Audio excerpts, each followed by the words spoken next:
Hello, welcome back to BookTruddles, and this week we are doing a book review, and it is on Lady Helen and the Dark Days Club, written by Alison, Goodman. The main character in this book is Lady Helen, and she lives in Regency London, which is around the 1800s.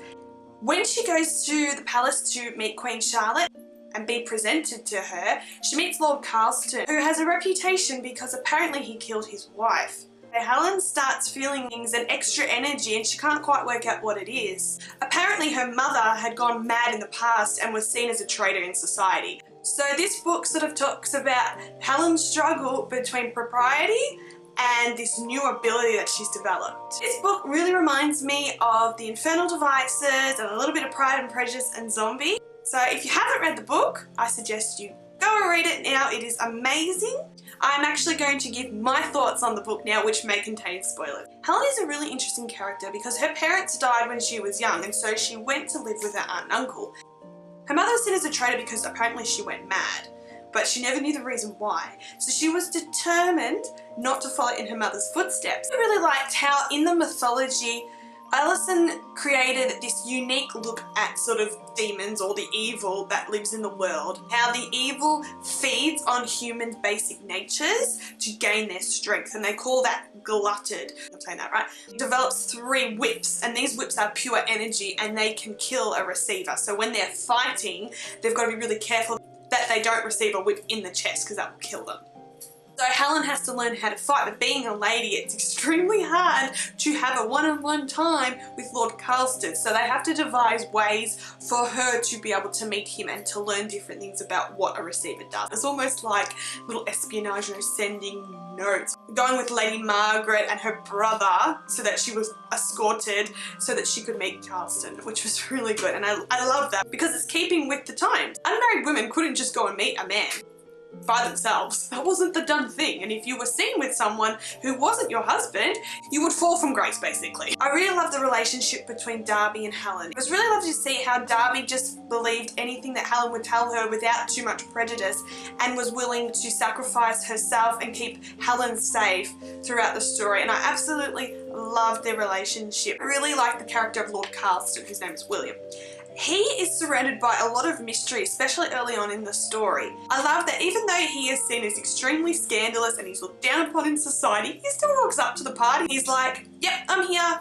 What you gonna do about it? It's funny to read it sometimes about how Helen is shocked that he can just walk into a party and no one can stop him, especially when he rocks up with the Prince Regent who is acting as king. It's just really fantastic. How his character comes across initially as arrogant and nonsensical.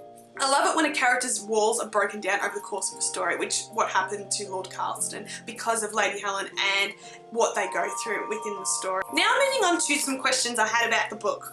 This is the first book in a trilogy, I believe, so of course there's a lot of parts that have been left open-ended, so that's hopefully going to tie up as the story goes along. It's mentioned, especially towards the end, that Helen becoming a receiver is a special thing because she got it from her mother, which is very rare. Because she's a direct receiver, she apparently has some extra powers that no other receiver has, and she's the only female. Along with her arrival comes the Grand Deceiver. I don't know if we've met the Grand Deceiver yet. I have a feeling we might have, based on some of the conversation that happened towards the end of the story. So I have a few ideas of who it may be, but we will see. Next question. Why is the Duke Selborne still keen to marry Helen? After everything she has put him through, basically choosing his worst enemy, Carlston, over him, he still wants to marry her, and I'm curious to know why. Is he a receiver or is he a deceiver, or just really doesn't like Carlston and doesn't want her to go with him? I don't know. After everything that happened, Helen thought surely that's way too much for one man to handle. He would just have to end the engagement, but he didn't. This last question is kind of a two-parter. What happened to Lady Elise, which was Carlston's wife? How did she die? There's more to it. We still don't know too much about her and what happened to her and how Carlston is involved. They said she wasn't a deceiver. So how did she die? I'm curious to know. And the second part is her parents. It's not really explained too much about how they died or why they died, just that her mum and dad tried to escape on a boat crossing to the continent, and they died. It's mentioned that they are the only two that died on the boat wreck. None of the crew that were on the ship. So I'm wondering if maybe the boat's full of deceivers, or is there more to it? Maybe her mum and dad aren't really dead. Hopefully some of these questions get answered in the next two books, because I'm absolutely loving this series. There's so much in this world that Alison has created, and I absolutely applaud her. It is a fantastic first book. I cannot wait to read the rest of them. I rate this book 5 out of 5. Highly recommend it if you enjoy a good supernatural book, especially if you enjoyed The Infernal Device by Cassandra Clare. I would put that in the same sort of park in terms of being back in a different time and doing these awesome demon hunts and fights and understanding this new world. Thank you so much for watching. As usual, please rate and subscribe. Give us a thumbs up if you enjoyed this video. My social media links are down in the description. Until next time, bye!